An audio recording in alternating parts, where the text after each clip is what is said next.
Well, guys, we got a lot to do today to this car. Pretty much need to get this car pretty much ready for the Derby today.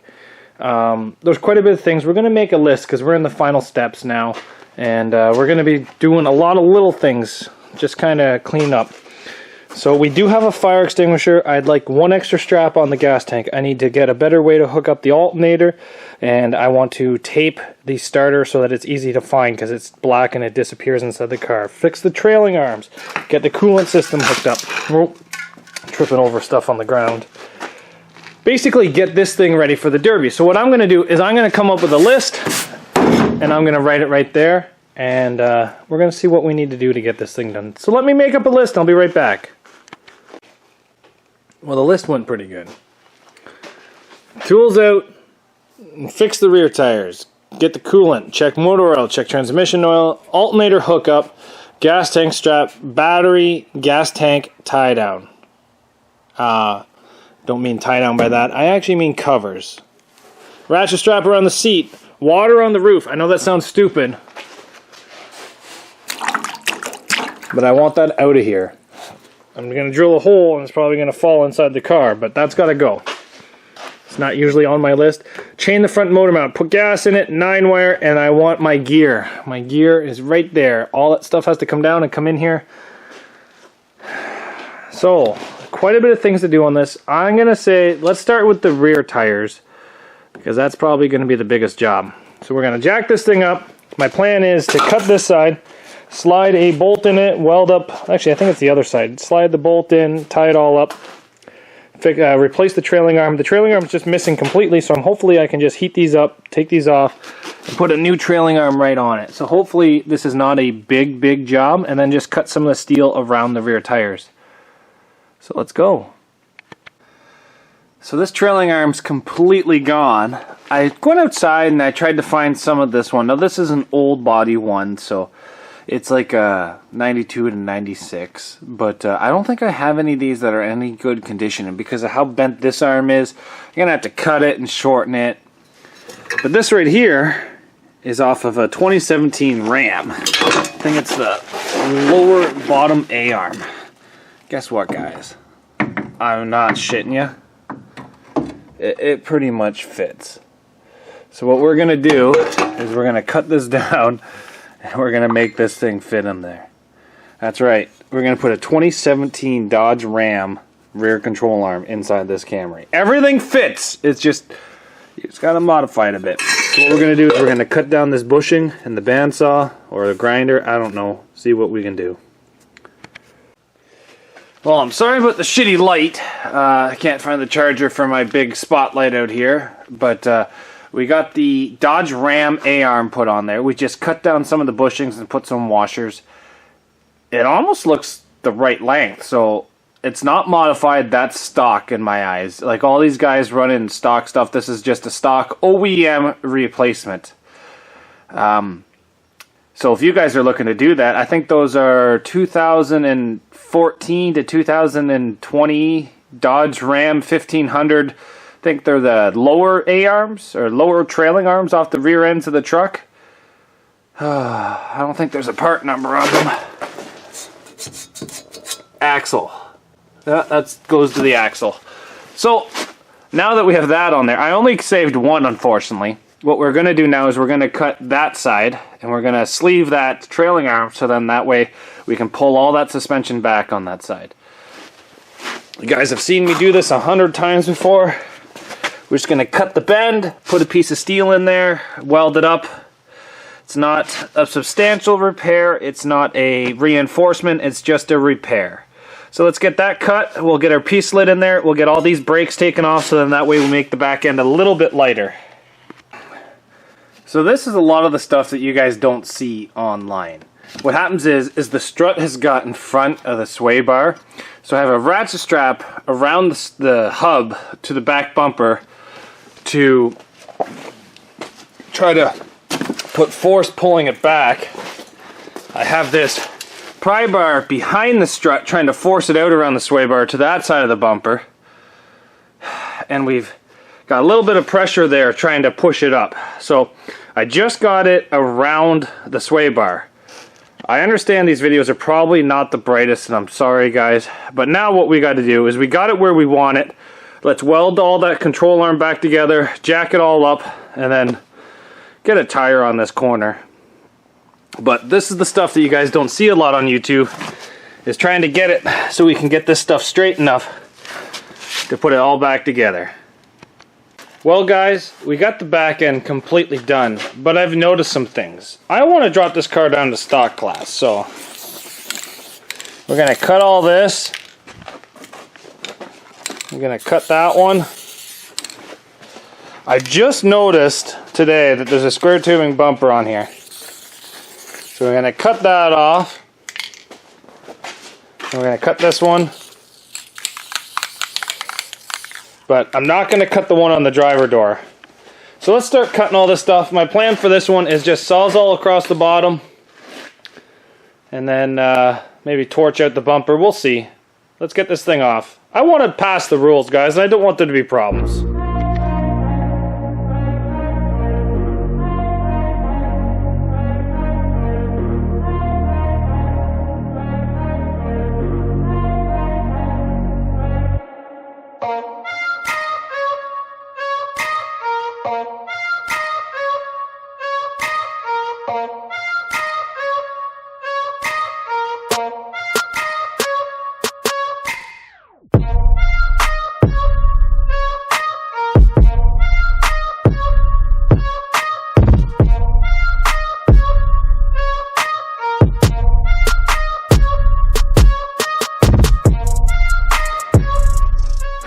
So we did a little bit of a cleanup.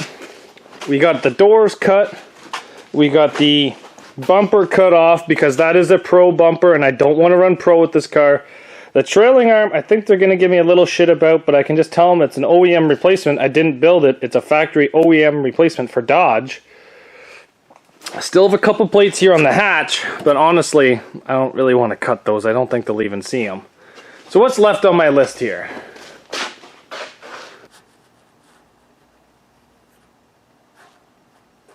Alternator hooked up. No, I haven't even done that yet. Wow. I've only done one item on the list. Well, that's stupid. Alright, so since I crashed it out, let's do the alternator hookup next. Well guys, we got a lot of work done on this car, and we're kind of ahead of the game now. I should really, there's little things I got left to do. I got to chain down the motor. Let's take a look at the list. I got to get all the tools out. I got to put coolant in it, check motor oil, transmission oil. That's like 5 minutes, even with the loop lines. Chain motor mount and put gas in it. Like honestly guys, we're to the point now where this car is ready for the Derby. And boys, I'm ready to smash it. I want it out of the garage already. But as it sits right now, we got the trailing arms fixed. We cut most of the stuff. I did leave some stuff. They may want me to cut these at the show. I'm not sure. I know for a fact they're going to want me to cut this out, but I'm going to leave that in until the show so that way they have something to complain about. The 9-wire is not fantastic, but it is just random pieces of 9-wire I had laying on the ground, so it's nice to get that stuff used up. We got the rear tires on, we got the trailing arms fixed, we got all the doors cut, we got the rear bumper off. We did most of the list. I'm not overly happy with this ratchet strap. I might change it up a bit.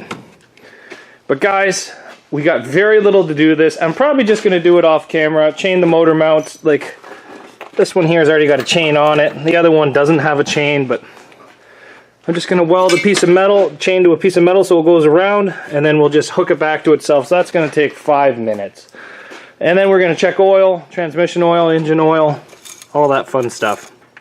But, guys, we're pretty much ready. We even have all my gear on the top of it. We got my roof sign on, because Schaumburg actually used to have a rule saying you must have a roof sign because there's a large hill there. So, I'm excited to derby this, guys.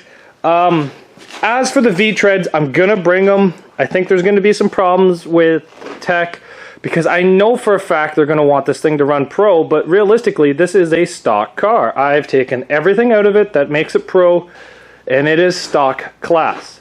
So, saying that, I might have to put snow tires on it that are doubles. I'm fine with that. But I really like the narrow rims because of how far it is away from the struts. But we'll have to see what we get. And I'm also nervous because the Schaumburg track is known to be a very, very soft, muddy track. I've seen a lot of guys lose there because they dig holes with snow tires and get stuck. So I'm pretty nervous about these V-treads. I'm really hoping that they don't hinder my experience at the track. But thanks guys for watching. We did this car here. We got it. We tore it down. We got it all ready. And it's going to be ready for the Derby. And I'm excited for that. They are running Pro Mini and Stock Mini there. That is it. No figure eight. No full size. No trucks and vans. I believe Stock Mini has a total purse prize of $2,000, and Pro Mini has a total purse prize of $8,000. So there's some good money to be ran there, and a lot of you guys are going to say, why don't you run Pro? Well, let me explain that. So here's the issue why I don't want to run Pro. One, there's so much drama in Pro. Saying that, I don't want to emphasize more on it. Two, there's a lot of my friends. Let me tell you about Orangeville. Orangeville is a demolition derby track I usually like going to. But here's what happens to me every year in Orangeville, and this is starting to get to be a very common thing. There's 8 people driving, including myself, and I'll have 6 or 7 of the guys, me being number 8, come up to me and ask me to work together. And the problem is all these guys are my friends. And I get that. Running local shows, all these guys are your friends, and they all want to work with you. So I spend the entire derby not trying to kill any of my friends and let all my friends kill each other, and then hopefully my car's still okay near the end. But in Pro, I'm going to have Josh, Kevin, Steven, Jesse, Roy. Like, I have 5 friends in Pro, and I don't want to do that. In stock class, I think I'll have 1 or 2 people that are my friends, and it's a lot easier to not get involved in a lot of the drama. And it's nice not getting involved. But we're going to go have a good time. I'm not in this for the money. $8,000 in my bank account would be pretty nice, but honestly, $500 would be just as nicer. I could take myself out for a nice dinner, maybe all you can eat sushi and like a case of Monsters and a full tank of fuel on $500. Alright, maybe a half tank of fuel. And I'd be pretty happy about that. So I just want to say thanks everybody for watching as we built this car together. We still will probably have to cut quite a bit when we get to the show because I imagine there's some people that are going to complain. But I tried to play within the rules as best as possible. I did leave some stuff that I know that I'm going to have to cut while I'm there, but this way it shows that I'm trying. I did try. I really did. Sorry everybody that complained. But maybe we'll put some time into the New York car coming up. That thing there's got a lot of work that has to be done to it in a very short amount of time. So thanks everybody for watching, and we'll see you back here later on Zach's Workshop. Hopefully you guys enjoy the build. Take care.